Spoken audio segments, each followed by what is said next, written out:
Hi hello ನಮಸ್ಕಾರ ಅಚ್ಚರಿ ಅಶ್ವಿನಿ ಚಾನಲ್ಗೆ ಸ್ವಾಗತ ಸುಸ್ವಾಗತ. ನಾವು ಇವತ್ತಿನ ಕ್ಲಾಸಲ್ಲಿ ಒಂದು ಡಿಸೈನ್ನ ಪ್ರಿಂಟೌಟ್ ತೊಗೊಂಡಿರೋಂಥ ಡಿಸೈನ್ನ ಅಥವಾ ಬೇರೆ ಎಲ್ಲಾದರೂ ಯಾವುದಾದ್ರೂ ಬುಕ್ಸಲ್ಲಿ ನೋಡಿರೋಂಥ ಡಿಸೈನ್ನ ಯಾವ ರೀತಿ ನಾವು ಫ್ಯಾಬ್ರಿಕ್ಕಿಗೆ ಟ್ರೇಸ್ ಮಾಡಬೇಕು ಅಂತ ಹೇಳ್ಕೊಡ್ತೀನಿ. ಅದಕ್ಕೂ ಮುಂಚೆ ನೀವಿನ್ನೂ ನಮ್ಮ ಚಾನಲ್ಗೆ ಸಬ್ಸ್ಕ್ರೈಬ್ ಮಾಡಿಲ್ಲ ಅಂದರೆ ಸಬ್ಸ್ಕ್ರೈಬ್ ಮಾಡಿ, ಹಾಗೆ ಈ ವಿಡಿಯೋ ಇಷ್ಟ ಆದರೆ ಫ್ರೆಂಡ್ಸ್ ಆ್ಯಂಡ್ ಫ್ಯಾಮಿಲಿ ಜೊತೆ ಶೇರ್ ಮಾಡಿ. ಹಾಗಾದರೆ ಬನ್ನಿ ಕ್ಲಾಸ್ ಸ್ಟಾರ್ಟ್ ಮಾಡೋಣ. ಇವಾಗ ನೀವು ಇಂಟರ್ನೆಟ್ಟಲ್ಲಿ ಅಥವಾ ಪಿಂಟ್ರೆಸ್ಟ್ ಯಾವುದ್ರಲ್ಲಾದರೂ ಒಂದು ಡಿಸೈನ್ನ ನೋಡಿರ್ತೀರ, ಆ ಡಿಸೈನ್ ತುಂಬ ಇಷ್ಟ ಆಗಿರುತ್ತೆ, ಅದಕ್ಕೆ ನೀವು ವರ್ಕ್ ಮಾಡಬೇಕು ಅಥವಾ ಆ ಡಿಸೈನಲ್ಲಿ ನೀವು ಸ್ಟಿಚಸ್ನ ಪ್ರಾಕ್ಟೀಸ್ ಮಾಡಬೇಕು ಅಂತಂದರೆ ಯಾವ ರೀತಿ ನೀವು ಟ್ರೇಸ್ ಮಾಡ್ಕೊಬೇಕು ಅಂತ ಹೇಳ್ಕೊಡ್ತೀನಿ. ಇವಾಗ ನಾನು ಈ ಡಿಸೈನ್ನ ಪ್ರಿಂಟೌಟ್ ತೊಗೊಂಡಿದ್ದೀನಿ. ಇವಾಗ ಇದನ್ನೇ ನಾವು ಡೈರೆಕ್ಟಾಗಿ ಬೇಕಾದರೆ ಕಾರ್ಬನ್ ಶೀಟ್ ಇಟ್ಟು ಟ್ರೇಸ್ ಮಾಡ್ಕೊಬೋದು. ಬಟ್ ಸೇಮ್ ಡಿಸೈನ್ನ ನಾವು ಇವಾಗ ಬೇರೆ ಬೇರೆ ಕಸ್ಟಮರ್ಸ್ಗೆ ವರ್ಕ್ ಮಾಡಿ ಕೊಡಬೇಕಾಗತ್ತೆ. ಪ್ರತಿ ಸಲ ಹೋಗಿ ನಾವು ಪ್ರಿಂಟೌಟ್ ತೊಗೊಂಬರೋದಕ್ಕೆ ಆಗಲ್ಲ. ಅದಕ್ಕೆ ಏನು ಮಾಡಬೇಕು, ನಾವು ಈ ರೀತಿ ಒಂದು A4 ಶೀಟಲ್ಲಿ ಏನು ಡಿಸೈನ್ ಬೇಕೋ ನಾವು ಆ ಡಿಸೈನ್ನ ಅದು ಪ್ರಿಂಟೌಟ್ ತೊಗೊಂಡು ಈ ರೀತಿ ನೀವು ಒಂದು ಫೈಲ್ ಮಾಡಿ ಇಟ್ಕೊಂಬಿಡಿ. ಈ ಪ್ರಿಂಟೌಟ್ ತೊಗೊಂಡಿರೋದನ್ನು ನಾವಿವಾಗ ಫ್ಯಾಬ್ರಿಕ್ಗೆ ಟ್ರೇಸ್ ಮಾಡಬೇಕು.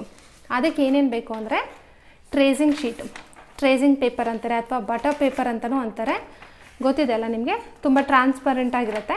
ಇದು ಸ್ವಲ್ಪ ತಿಕ್ಕಾಗಿದೆ. ನಾನು ತಿಕ್ಕಾಗಿರೋಂಥ A4 ಶೀಟ್ ತೊಗೊಂಡಿದ್ದೀನಿ, ಬಟರ್ ಪೇಪರು. ಅದೇ ಥರ ಕಾರ್ಬನ್ ಶೀಟ್ಸು. ಮೋಸ್ಟ್ಲಿ ಬ್ಲೌಸಸ್ಗೆಲ್ಲ ವರ್ಕ್ ಮಾಡಬೇಕಾದ್ರೆ ಕಸ್ಟಮರ್ಸ್ಗೆ ನಾವು ವರ್ಕ್ ಮಾಡಿ ಕೊಡಬೇಕಾದ್ರೆ ಈ ಥರ ಲೈಟ್ ಕಲರ್ಸು ಕಾರ್ಬನ್ ಶೀಟ್ಸ್ನೇ ತೊಗೊಬೇಕಾಗತ್ತೆ. ಕಾರ್ಬನ್ ಪೇಪರ್ಸ್ನ ಬ್ಲೂ ತೊಗೊಳ್ಳೋದು ತುಂಬಾ ಡೇಂಜರ್. ಯಾವುದೇ ಕಾರಣಕ್ಕೂ ನೀವು ಬ್ಲೂ ಕಲರ್ ಕಾರ್ಬನ್ ಪೇಪರ್ನ ಯೂಸ್ ಮಾಡಲೇಬೇಡಿ.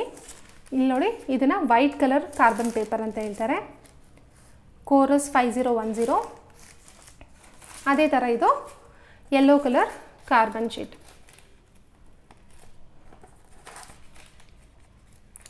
ಕೆಲವೊಂದು ಫ್ಯಾಬ್ರಿಕಲ್ಲಿ ನಾವು ಯೆಲ್ಲೋ ಕಲರ್ನ ಟ್ರೇಸ್ ಮಾಡೋದಕ್ಕಾಗಲ್ಲ, ಯೆಲ್ಲೋ ಕಲರ್ ಕಾರ್ಬನ್ನ ಪ್ರಿಂಟ್ ಬರಲ್ಲ. ಆ ಟೈಮಲ್ಲಿ ನಾವು ಈ ಕಲರ್ನ ಯೂಸ್ ಮಾಡಿದ್ವಿ, ಯೆಲ್ಲೋ ಕಲರ್ನ. ಇವಾಗ ನಾನು ಬ್ಲ್ಯಾಕ್ ಕಲರ್ ಬಟ್ಟೆ ಆಗಿರೋದ್ರಿಂದ ನಾನು ವೈಟ್ ಕಲರ್ ಕಾರ್ಬನ್ ಶೀಟ್ನ ಇಟ್ಕೊಂಡು ಟ್ರೇಸ್ ಮಾಡ್ತೀನಿ. ಅದಕ್ಕೂ ಮುಂಚೆ ಇವಾಗ ನಾವೇನು ಮಾಡಬೇಕು, ಪ್ರಿಂಟೌಟ್ ತೊಗೊಂಡಿರೋಂಥ ಡಿಸೈನ್ನ ಈ ಥರ ಬಟರ್ ಶೀಟಲ್ಲಿ ನಾವು ಸೇಮ್ನ ಟ್ರೇಸ್ ಮಾಡ್ಕೊಬೇಕಾಗತ್ತೆ. ಟ್ರೇಸ್ ಮಾಡಿಕೊಂಡ್ರೆ ಇದನ್ನು ಕೂಡ ನಾವು ತುಂಬ ದಿನ ಇಟ್ಕೊಬೋದು. ಆವಾಗ ಈ ಡಿಸೈನ್ ಬಂದು ನಾವು ಮತ್ತೆ ಟ್ರೇಸ್ ಮಾಡೋದು ಅಥವಾ ಡಿಸೈನು ಆ ಶೇಪ್ಸ್ ಎಲ್ಲ ಹಾಳಾಗೋದು ಆ ಥರ ಎಲ್ಲ ಏನೂ ಆಗಲ್ಲ. ಇವಾಗ ಏನಿದೆಯೋ ಈ ಡಿಸೈನು, ನಾನಿವಾಗ ಈ ಪುಟ್ಟದಿದೆಯಲ್ಲ ಪೀಕಾಕು, ಇದನ್ನು ಮಾತ್ರ ಡ್ರಾ ಮಾಡಿ ತೋರಿಸ್ತೀನಿ.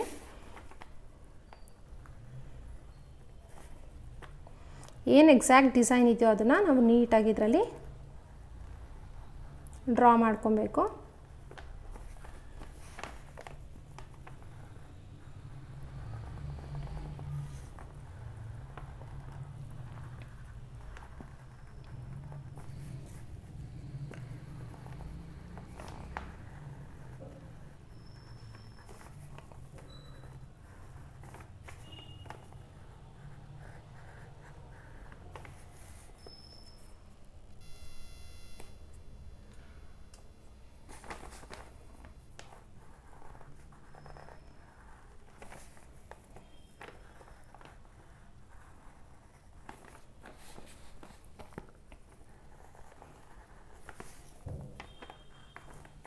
ನೋಡಿ, ನಾನು ಇವಾಗ ಇದರಲ್ಲಿ ಟ್ರೇಸ್ ಮಾಡ್ಕೊಂಡಿದ್ದೀನಿ.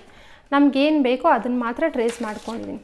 ಇವಾಗ ಫುಲ್ಲು ಬೇಕಾಗಿದ್ದರೆ ನಾನು ಫುಲ್ ಡಿಸೈನು ನಾನು ಇದರಲ್ಲಿ ಟ್ರೇಸ್ ಮಾಡ್ಕೊಬೋದಿತ್ತು. ಬಟ್ ನನಗೆ ಇಷ್ಟು ಪುಟ್ಟು ಪಿಕಾಕ್ ಬೇಕಾಗಿರೋದ್ರಿಂದ ಅದನ್ನು ಮಾತ್ರ ನಾನು ಟ್ರೇಸ್ ಮಾಡ್ಕೊಂಡಿದ್ದೀನಿ. ಇವಾಗ ಈ ಟ್ರೇಸ್ ಆಗಿರೋದನ್ನು ಬಟ್ಟೆ ಮೇಲೆ ಯಾವ ರೀತಿ ಟ್ರಾನ್ಸ್ಫರ್ ಮಾಡೋದು ಅಂತ. ಇವಾಗ ಇದಕ್ಕೆ ನಾನು ವೈಟ್ ಕಲರ್ ಕಾರ್ಬನ್ನ ಇಟ್ಕೊಂಡು ಅದ್ರ ಮೇಲೆ ನಾನು ಏನು ಡಿಸೈನ್ನ ಡ್ರಾ ಮಾಡ್ಕೊಂಡಿದ್ದೀನೋ ಅದನ್ನು ಟ್ರೇಸ್ ಮಾಡ್ಕೊತೀನಿ. ಇವಾಗ ನಾವು ಸ್ಟ್ಯಾಂಡಲ್ಲಿ ಫ್ರೇಮ್ ಹಾಕಿ ಅದ್ರ ಮೇಲೆ ಇಟ್ಕೊಂಡು ನಾವು ಡ್ರಾ ಮಾಡಬೇಕಾದ್ರೆ ತುಂಬ ಡಾರ್ಕಾಗಿ ಬರಲ್ಲ. ಅದಕ್ಕೆ ಯಾವಾಗಲೂ ನೀವೇನು ಮಾಡಬೇಕು, ಸ್ಟ್ಯಾಂಡಿಗೆ ಫ್ರೇಮ್ನ ಫಿಟ್ ಮಾಡೋಕ್ಕೂ ಮುಂಚೆ ಬರೀ ಫ್ರೇಮಲ್ಲಿ ಬಟ್ಟೆ ಇರುತ್ತಲ್ಲ ಅದನ್ನು ಒಂದು ಟೇಬಲ್ ಮೇಲೆ ಏನಾದರೂ ಇಟ್ಕೊಂಡು ನೀವು ಟ್ರೇಸ್ ಮಾಡಿ. ಇವಾಗ ನಾನು ನೋಡಿ ಸ್ಟ್ಯಾಂಡಲ್ಲೇ ಇದೆ, ಸ್ಟ್ಯಾಂಡಲ್ಲೇ ಫ್ರೇಮ್ ಇದೆ, ಇದನ್ನು ತೆಗೆದಿಲ್ಲ. ಅದಕ್ಕೇ ನಾನೇನು ಮಾಡ್ತಾಯಿದ್ದೀನಿ, ಕೆಳಗಡೆ ಸಪೋರ್ಟಿಗೆ ಈ ಥರ ಒಂದು ನೋಟ್ಬುಕ್ನ ಇಟ್ಕೊಳ್ತಾ ಇದ್ದೀನಿ. ನೋಡಿ, ಈ ಥರ ಕೆಳಗಡೆಯಿಂದ ಹೀಗೆ ಸಪೋರ್ಟ್ಗೆ ಇಟ್ಕೊಂಡು ಆಮೇಲೆ ನಾವು ಡಿಸೈನ್ನ ಈಸಿಯಾಗಿ ಡ್ರಾ ಮಾಡ್ತಾ ಹೋಗ್ಬೋದು. ಸಪೋರ್ಟ್ ಇದ್ದಾಗ ನೀಟಾಗಿ ನಮಗೆ ಟ್ರೇಸ್ ಬೀಳುತ್ತೆ.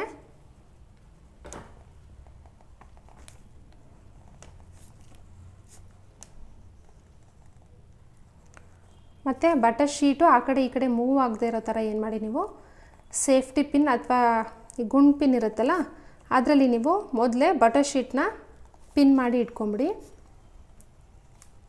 ನಿಮ್ಮ ಜೊತೆಗೆ ಯಾರಾದರೂ ಇದ್ದರೆ ಅವ್ರು ಸಪೋರ್ಟ್ ತೊಗೊಬೋದು, ಬಟ್ ಇವಾಗ ಯಾರೂ ಇಲ್ಲ, ಅದರಿಂದ ನಾನೇನು ಮಾಡ್ತಾಯಿದ್ದೀನಿ ಹಾಗೆ ಇಟ್ಕೊಂಡು ಟ್ರೇಸ್ ಮಾಡ್ತಾಯಿದ್ದೀನಿ.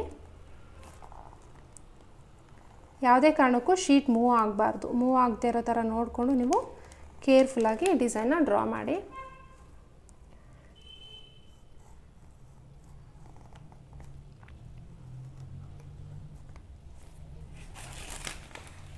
ನೋಡಿ ಕೆಳಗಡೆ ಬುಕ್ ಇದೆ, ಅದ್ರ ಜೊತೆಗೆ ಹಾಗೆ ನಾನು ಟ್ರೇಸ್ ಮಾಡಿದ್ದೀನಿ. ಇವಾಗ ಐಸ್ ಡ್ರಾ ಮಾಡಿಲ್ಲ, ಮತ್ತು ಈ ಕೆಳಗಡೆ ಒಂದು ಈ ರೀತಿ ಇತ್ತು ಅದನ್ನು ಡ್ರಾ ಮಾಡಿಲ್ಲ, ಹಾಗೆ ಹ್ಯಾಂಡ್ಸಲ್ಲಿ ನಾನು ಡ್ರಾ ಮಾಡಿದ್ದೀನಿ.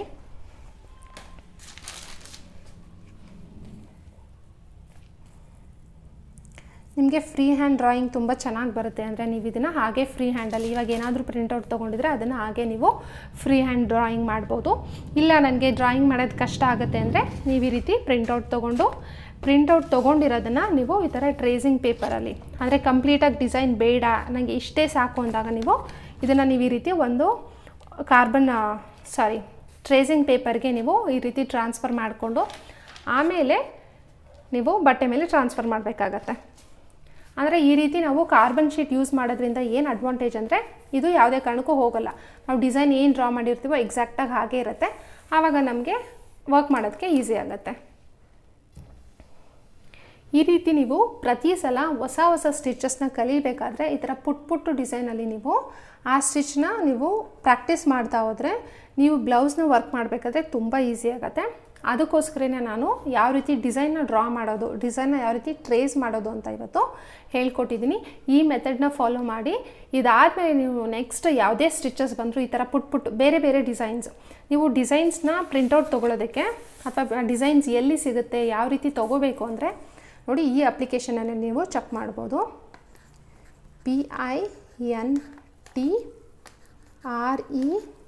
PINTREST ಪಿಂಟರೆಸ್ಟ್ ಅಂತ ಪಿಂಕ್ ಕಲರಲ್ಲಿ ಬರುತ್ತೆ, ಮಧ್ಯ ಪಿ ಇರುತ್ತೆ, ಪಿಂಕ್ ಕಲರಲ್ಲಿ ಅಂದರೆ ಇದು ಫುಲ್ಲು ರೆಡ್ ಕಲರಲ್ಲಿರುತ್ತೆ, ಸರ್ಕಲ್ ಥರ ಬಂದು.